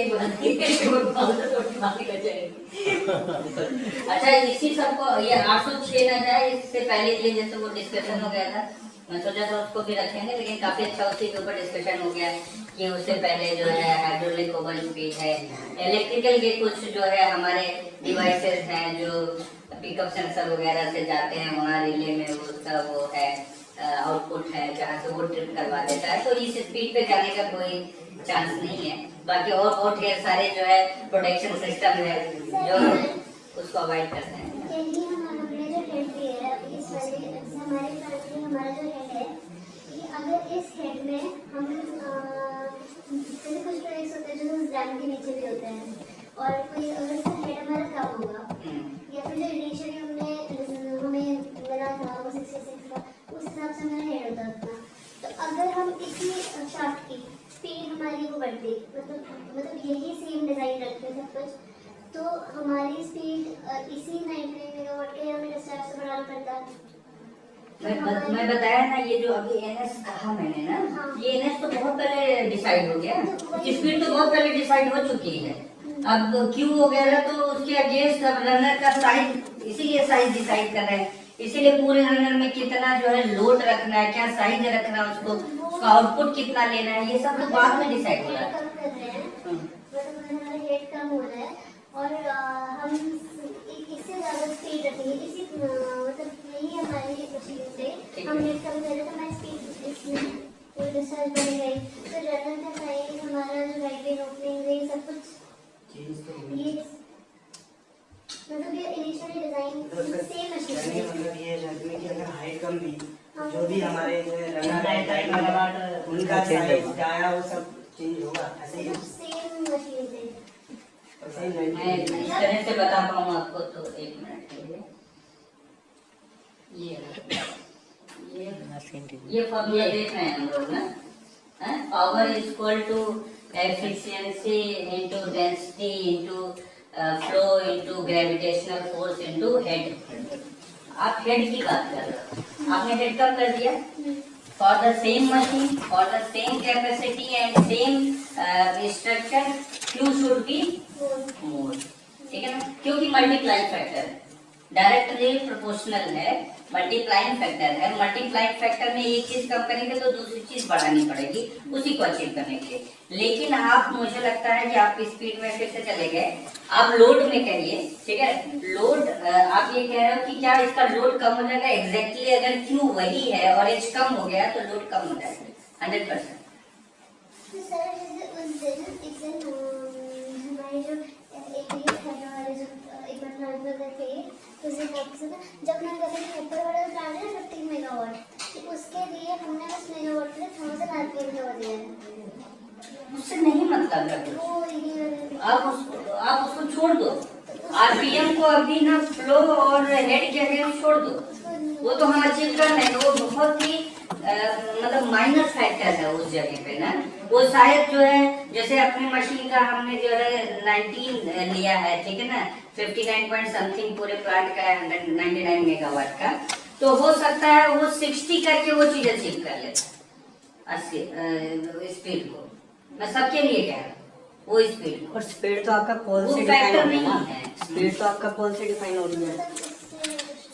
नहीं उससे नहीं, आप लोड पे रहो। अगर आपका हेड कम हो रहा है और क्यू सेम है तो 100% कैपेसिटी कम हो गई, नो डाउट उसमें कैपेसिटी कम हो गई। आप स्पीड में जाओ नहीं, मतलब स्पीड तो बहुत पहले इन्होंने डिसाइड कर लिया है, और उसके बाद जो हमारा डिजाइन पैरामीटर्स हैं वो रनर के लिए हो, जनरेटर के लिए हो, वहां पे वो उसको जो है अचीव कर लेते हैं।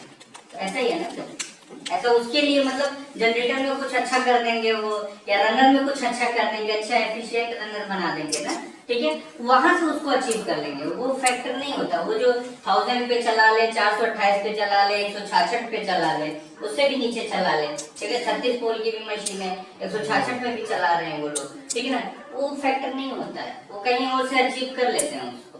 उसमें जो है हेड और क्यू वगैरह आने की जरूरत नहीं है मेरे ख्याल से, ठीक है, और होता होगा तो बहुत माइनर लेवल, मेरे ख्याल से उसमें फैक्टर नहीं आएगा।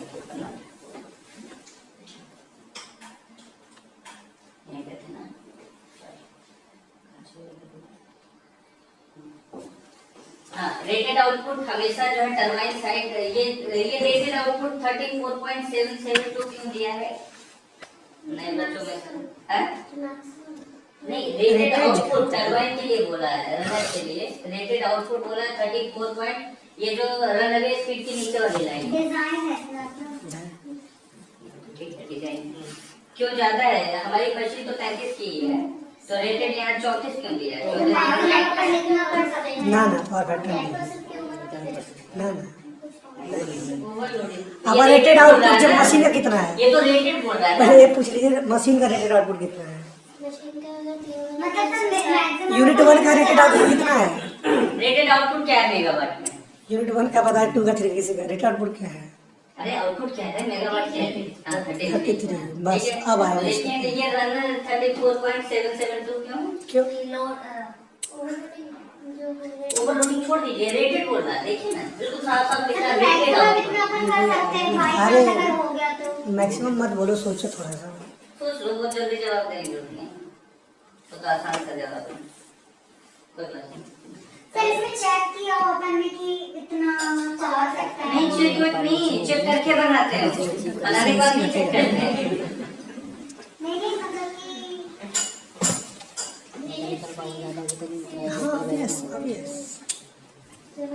वो मैकेनिकल पावर भी नहीं है, वो मैकेनिकल आउटपुट है, वो मैकेनिकल पावर तो इनपुट हो गया। आई थिंक विमल भाई has answer, please. Actually 33 megawatt achieve करने के लिए जैसे हम सिंक्रोनाइजिंग के टाइम पे यूज़ करते हैं कि ग्रिड हमारी अगर जनरेटर फ्रीक्वेंसी ज़्यादा होगी तभी वो ग्रिड के साथ सिंक कर पाएगी, तो वैसे ही कोई बात नहीं, मैं एक बार कोशिश करता हूँ। क्या है कि ये जनरेटर आउटपुट है ना 33 मेगावाट, और टरबाइन अभी आंसर समझ गए? जनरेटर लॉसेज है पूरे, जो 34 से 33 बस थोड़ा तक सा है। मतलब आप लोग सब जानते हो, वहाँ मैं शायद क्वेश्चन नहीं कर पा रहा है, जो है वो तो आसान सा आंसर है कि जो टरबाइन है, टरबाइन के अपने लॉसेज होंगे, फ्रिक्शनल लॉसेज होंगे वाटर के साथ, उसके कुछ आउटपुट लॉसेज होंगे, हीट लॉसेज होंगे, ठीक है ना।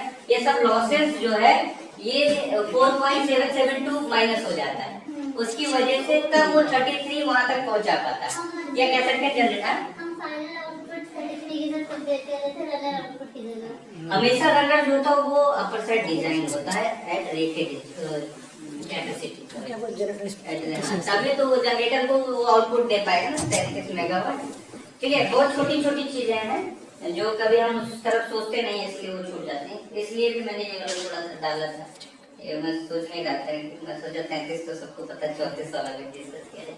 ठीक है, हेड रेंज ऑपरेशन क्या है जो हमने सिमुलेशन किया है या देखा है या यहाँ पे टरबाइन एफिशिएंसी चेक करते समय देखा है, तो ये सारे जो है इन हेड के अगेंस्ट हमने सारे पैरामीटर्स नोट किए।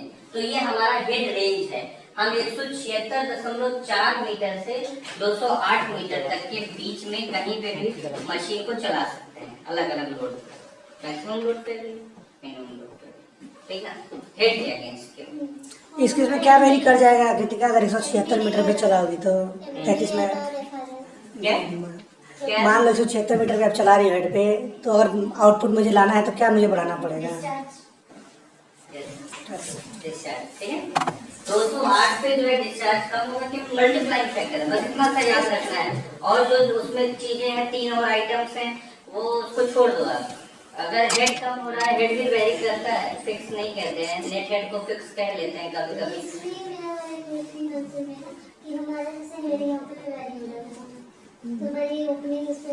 बढ़ती घटती है, ठीक है। हाँ बिल्कुल बढ़ेगी, तो वही ओपनिंग बढ़ने का मतलब है मोर डिस्चार्ज। जैसे उसका क्वेश्चन था कि अगर हम हेड कम कर देते हैं, वही सेम यही मशीन से यही रनर है, इतने ही गेट्स के साथ है सेम, तो हेड हमने कम कर दिया, लेकिन हम जो हमें मैक्सिमम स्पीड मिल रही है 420 आरपीएम, जो अभी 12% पे मिल रही थी, तो वो क्या हमें कम परसेंट में मिल जाएगी? नहीं, हेड कम कर दिया ना, बढ़ जाएगा, तो ज़्यादा इंक्रीज हो जाएगी, तो वही मल्टीप्लाइंग फैक्टर है ना। क्यू और एच को हमेशा ध्यान दो, वो बगल में है घोड़े के साथ। खुद ही तो बोली हो ना, इस पे हेड कम होगा डिस्चार्ज बढ़ जाएगा। डिस्चार्ज बढ़ा दिया ना, तो ओपनिंग बढ़ेगा तभी तो डिस्चार्ज बढ़ेगा।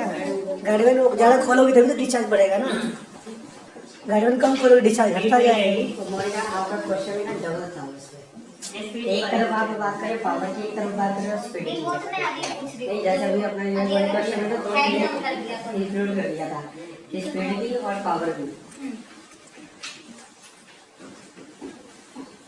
इसमें जो है ये दोनों फैक्टर हैं जो चेंज होते हैं। क्यू जो है वेरिएबल फैक्टर माना जाता है, एच को कांस्टेंट मानते हैं, एक्सेप्ट ये जो रेंज का है इतना पे हम जो है वेरी करते नहीं है। हम तो कितना मिनिमम हेड कितने पे ले जाते हैं भाई साहब आजकल, कितने हेड पे ले जाते हैं? ऊपर कितना रखते हैं लेवल मिनिमम?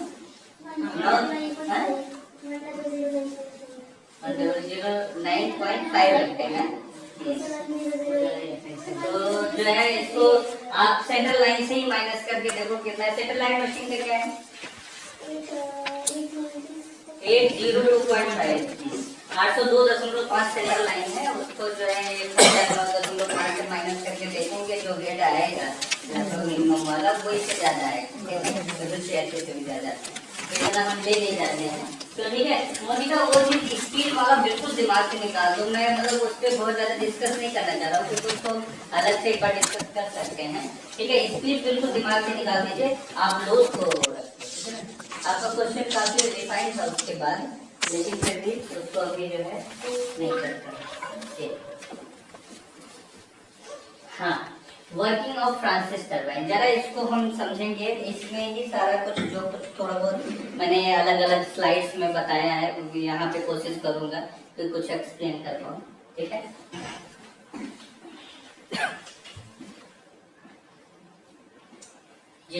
ये हमारा फ्रांसिस टरबाइन है। इसके अंदर टरबाइन के सारे इक्विपमेंट्स आपको दिखेंगे। ठीक है, सबसे पहले जो आता है वो है स्पाइरल। स्पाइरल के बाद stay vanes, guide vanes, runner, draft tube और रनर के गाइड वेन को ऑपरेट करने के लिए गाइड ऑपरेटर्स एंड बियरिंग और शाफ्ट। ठीक है, ये सारे आइटम्स आपके आते हैं यहाँ पे। हमारा क्या है, ये जो है आप देख रहे हो, ये जो ज्यादा डायामीटर है उस तरफ से कम डायामीटर की तरफ फ्लो चल रहा है। ठीक है ना, to maintain the axial flow मतलब वेलोसिटी जो बराबर रहे हर जगह पे रनर के चारों तरफ। इस वजह से हम स्पाइरल का डायमीटर कम करते जाते हैं। यहाँ से फ्लो आता है और वो दूसरे एंड तक जाता है, और उसके बीच में हमारा स्टेवेंस और गाइडेंस लगे होते हैं जो उसको एक पैसेज प्रोवाइड करते हैं, जिससे उसका part of pressure energy convert होती है काइनेटिक एनर्जी में, और उससे स्विंग मिलता है।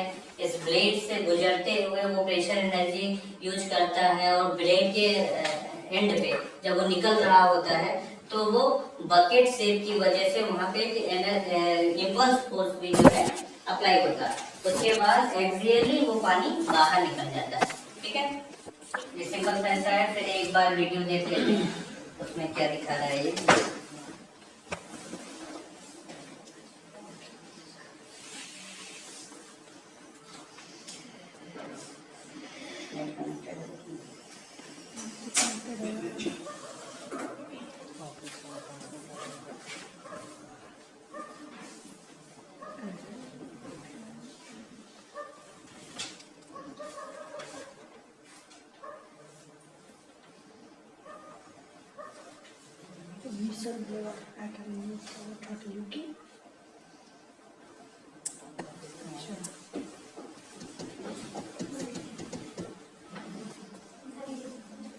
नहीं चल रहा है चलता है ना, मिट्टी का कंटेंट तो है लेकिन जो है ठीक से आएगा यार। अभी तो आया था कुछ, प्ले हो गया था। हाँ अभी प्ले हुआ था।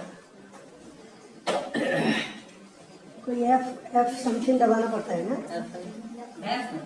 नहीं F1 F2 बस कुछ दबाना पड़ता है ना इसको स्लाइड से भी कराने के लिए।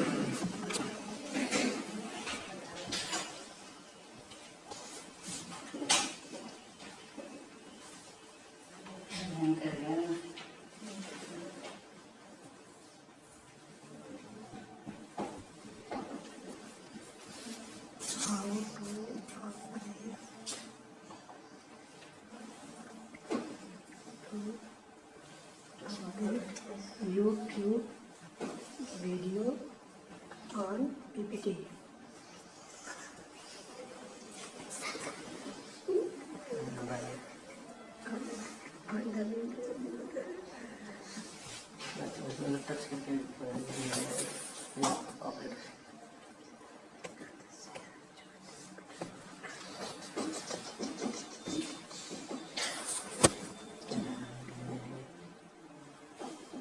उस पर क्लिक नहीं हो रहा है क्या?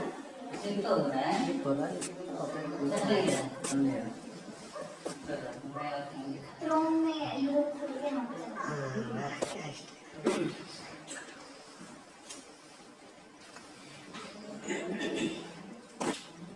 सर्वर सिस्टम खराब करते हैं, लोगों में चलाना होता है।